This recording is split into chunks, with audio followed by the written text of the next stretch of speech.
I was a teenager in the late 80s, early 90s. During this era, our hangout spots were the mall, skating rings, and even a friend's house. Today, hangout spots for teenagers have become their cell phones, laptops, tablets, and their notepads. Facebook, Twitter, and Instagram, they weren't around when I was growing up.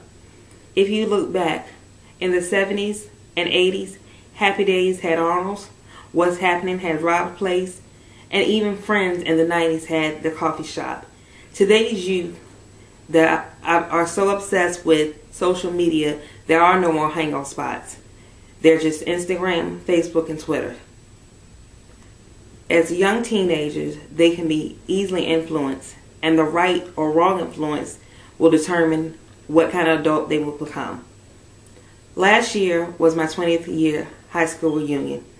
I noticed how many people there were divorced, on their second or third marriage, even grandparents.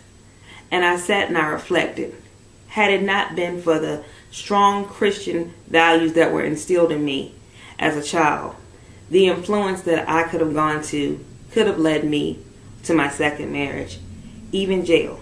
Some of my classmates were not alive. Some of them had gone down the wrong path and were alive but could not attend. It was the influence growing up that impacted their lives that also impacted my life.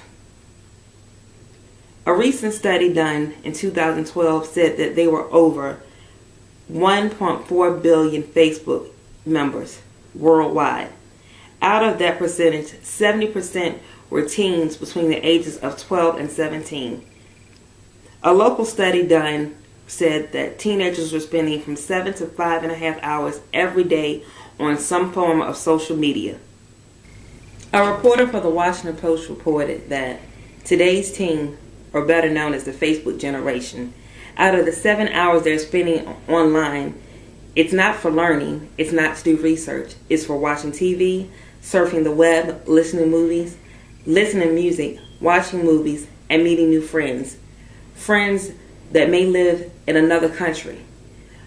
While growing up, the friends I made were neighbors or someone I went to school with. Now our kids can be meeting people that live in not only another state but another country. Friends that may post that they are 14 or 15 have known to be men in their 30s. Today's youth are facing fears that growing up in my age we never faced. That brings me to my next point. Social media is affecting the influence that parents are having over their children. Christian homes that values were placed in are now being affected by selfies or Instagram or Twitter shots. In California, a 15 and 16-year-old sisters were arrested for drugging their parents with sleeping medicine because they were not allowed to go on the computer after 10 o'clock. When the California police asked them what was wrong, the reporter reported saying that the teenagers replied, "Our friends are allowed to surf the web and go on the computer after 10. Why shouldn't we?" There's a local addiction counselors and addiction organizations in most cities. Addictions that used to be for substance and alcohol abuse, there's now something known as teen social media addiction. There's a addiction organization in California that says those that interact with the internet are 5 times likely to use tobacco, 3 times likely to use alcohol, and twice as likely to use marijuana. There are online porn sites, there are online gambling sites, and the biggest online problem has become bullying. Bullying is so bad that girls and young boys are killing themselves for things that are not said in schools, but that are posted online for thousands to read. The problem is the influence that Christian families are placing in their children are being reflected at home, but when they're going out in public, they're seeing something else. How do you tell a young girl, value yourself, value your body, and then when she picks up the computer or the cell phone, there's Kim Kardashian with her selfie? As parents, it is our job to put in place good moral values and good Christian values in our children. According to their teen addiction site, a teen addiction counselors, one of the most important things a parent can give their child is structure. Structure. How do you give a child structure when the 7 hours that they're looking online, they see no structure? There's no foundation. The solution to this problem is to limit the access to the internet. Make cell phones just for that use, for phone usage, to make telephone calls. And if you have to, maybe take away the cell phones. Replace times where children would be online posting likes. Replace that time with family game nights. Replace it with Bible study classes. Proverbs 22:6 says, train up a child in the way that when he is old, he will not depart from it. These are important factors of a child's. These are the most important times of a child's life. The times when the foundation can be put in.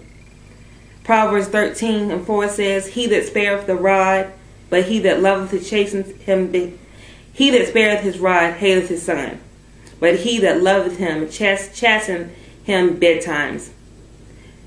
The rod was used in biblical days to lead the sheep, and that is our job, to lead our children, to protect them, to watch over them, to make sure they make the right decisions.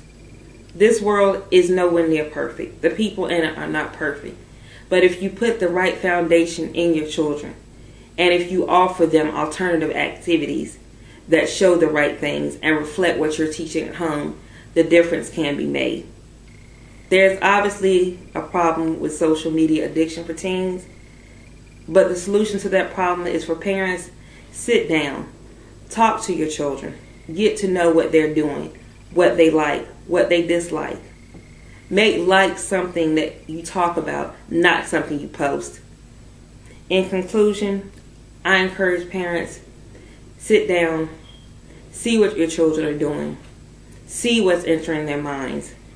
There's a danger. The danger's not on the street. It's not on the TV screen. It's behind the computer screen, the laptop screen, and the cell phone screens. Isn't it our job as parents to protect our children from dangers? Let's do our job. Let's protect our children. Let's watch over them. I encourage all Christian parents, take away the influence that social media has tried the image that social media has tried to portray. Let our children know that is not the image that God wants of us. God says, children, obey your parents in the Lord, for this is right. Honor thy mother and thy father, which is the first commandment with promise. Ephesians 6:1-2. This should be what children see every day. Not selfies, not Instagram, not Facebook posts, but what God wants children to see. Thank you.